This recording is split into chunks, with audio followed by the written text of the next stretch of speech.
This video is for the engine and transmission removal for the 980 and 982 medium wheel loader. This video is supplemental information to the written procedure in SysWeb.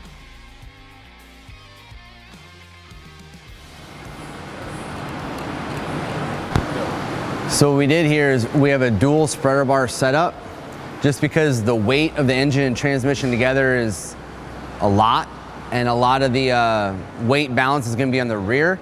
I didn't want to use just 3 points to lift this engine and transmission out with, so I'm using 4 points. So I'm using that first spreader bar to support the engine, and I'm using the top spreader bar to hold that. This is my secondary spreader bar, and a two-legged chain that's coming down to my transmission to the mounts that are on there. So now I have 4 lift points to distribute the weight, which makes this a little bit safer of a lift.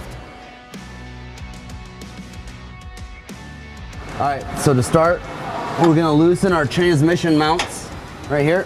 We're gonna make sure we have a little bit of load on the crane that's supporting a little bit of the transmission weight. And we're gonna loosen our transmission mounting bolts. Don't take them all the way out, just break them loose quite a bit. That's just to give us, once we get the other side loose, we can tell how much of the weight we're picking up on the transmission end, so we can take these bolts out here and get the whole transmission mount out of the way. Same thing with this other side of the transmission. We're gonna break this mounting bolt loose. Now that we have our transmission mounts loose, we're gonna completely remove the bolts on our engine mounts on both sides.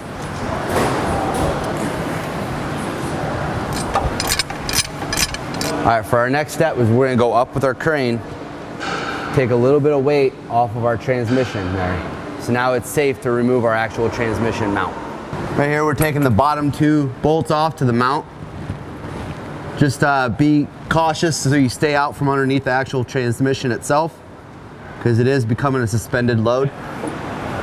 So now that we have our mounts unbolted from our transmission, we have to get the dowels out. So now I'm gonna remove the actual bolt for the transmission mount, and then I'm gonna use a pry bar to slide that mount back onto the frame so we don't have to actually take it out because it's very heavy. So you're gonna kind of wanna make sure your mount's positioned with that weight forward, so that way it doesn't come tumbling out down onto the concrete as you're going up. It should sit right there as you come out with the transmission. So when you're doing a complex lift like this, it's always good to have a second pair of eyes. I have another technician on the other end of this machine watching for other parts that could be either I missed during my disconnecting it, or it's hooking and binding in certain locations.